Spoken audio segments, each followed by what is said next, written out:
عوامی ٹیلی ویژن کے معزز ناظرین السلام علیکم۔ ایک شخص ایک ذبح کی ہوئی مرغی لے کر مرغی فروش کے دکان پر گیا اور کہا کہ بھائی ذرا اس مرغی کو کاٹ کر مجھے دے دو۔ مرغی فروش نے کہا مرغی رکھ کر چلے جاؤ اور آدھے گھنٹے بعد آ کر لے جانا۔ اتفاق سے شہر کا قاضی مرغی فروش کے دکان پر آ گیا اور کہا کہ مرغی مجھے دے دو۔ دکاندار نے کہا یہ مرغی میری نہیں بلکہ کسی اور کی ہے اور میرے پاس بھی ابھی کوئی اور مرغی نہیں جو آپ کو دے سکوں۔ قاضی نے کہا کہ کوئی بات نہیں، یہی مرغی مجھے دے دو، مالک آئے تو کہنا مرغی اڑ گئی ہے۔ دکاندار نے کہا ایسا کہنے کا بھلا کیا فائدہ ہوگا، مرغی تو اس نے خود ذبح کر کے مجھے دی تھی، پھر ذبح کی ہوئی مرغی کیسے اڑ سکتی ہے؟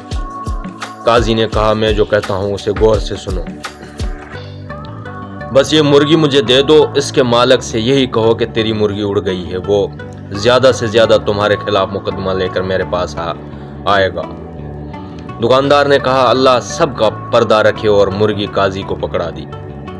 قاضی مرغی لے کر نکل گیا تو مرغی کا مالک بھی آ گیا اور دکاندار سے کہا کہ مرغی کاٹ دی ہے۔ دکاندار نے کہا میں نے تو کاٹ دی تھی مگر آپ کی مرغی اڑ گئی ہے۔ مرغی والے نے حیران ہو کر پوچھا بھلا وہ کیسے؟ میں نے خود ذبح کی تھی، اڑ کیسے گئی؟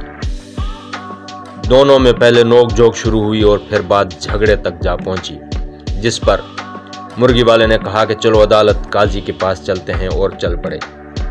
لوگ مرغی فروش کو لے کر جب عدالت کے قریب پہنچ گئے تو مرغی فروش نے اپنے آپ کو چھڑا کر بھاگنے میں کامیاب ہو گیا، مگر لوگوں کے پیچھا کرنے پر قریبی مسجد میں داخل ہو کر مینار پر چڑھ گیا۔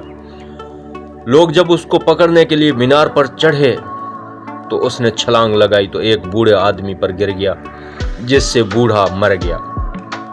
اب اس بوڑھے کے بیٹے نے بھی لوگوں کے ساتھ مل کر اس کو پکڑ لیا اور سب اس کو لے کر قاضی کے پاس پہنچ گئے۔ قاضی مرغی فروش کو دیکھ کر ہنس پڑا کیونکہ اسے مرغی یاد آ گئی، مگر باقی کیسوں کا علم اسے نہیں تھا۔ جب قاضی کو تینوں کیسوں کے بارے میں بتایا گیا تو اس نے سر پکڑ لیا۔ اسی کے بعد چند کتابوں کو الٹ پلٹا اور کہا کہ ہم تینوں مقدمات کا یک کے بعد دیگر فیصلہ سناتے ہیں۔ سب سے پہلے عدالت میں مرغی کے مالک کو بلایا گیا۔ قاضی نے پوچھا تمہارا دکاندار پر دعویٰ کیا ہے؟ مرغی والا جناب والا اس نے میری مرغی چرائی ہے کیونکہ میں نے ذبح کر کے اس کو دی تھی، یہ کہتا ہے کہ مرغی اڑ گئی ہے۔ قاضی صاحب مردہ مرغی کیسے اڑ سکتی ہے؟ قاضی صاحب نے بولا کیا تم اللہ پر، اس کی قدرت پر ایمان رکھتے ہو؟ مرغی والا جی ہاں، کیوں نہیں قاضی صاحب، کیا اللہ تعالیٰ بوسیدہ ہڈیوں کو دوبارہ زندہ کرنے پر قادر نہیں؟ تمہاری مرغی کو زندہ ہو کر اڑنا بھلا کیا مشکل ہے؟ یہ سن کر مرغی کا مالک خاموش ہو گیا اور اپنا کیس واپس لے لیا۔ قاضی صاحب نے پوچھا تیسرا مقدمہ بھی پیش کیا جائے۔ مرنے والے بوڑھے کا بیٹا آگے بڑھا اور عرض کیا کہ قاضی صاحب اس نے میرے باپ پر چھلانگ لگائی جس سے وہ مر گیا۔ قاضی تھوڑی دیر بعد سوچنے کے بعد بولا ایسا کرو تم لوگ اسے مینار پر جاؤ اور مدعی اس مینار پر چڑھے کر اسی مدعی عالیہ مرغی فروش پر اسی طرح چھلانگ لگا دے جس طرح مرغی فروش نے اس کے باپ پر چھلانگ لگائی تھی۔ نوجوان نے کہا قاضی صاحب اگر یہ دائیں بائیں ہو گیا تو میں زمین پر گر کر مر جاؤں گا۔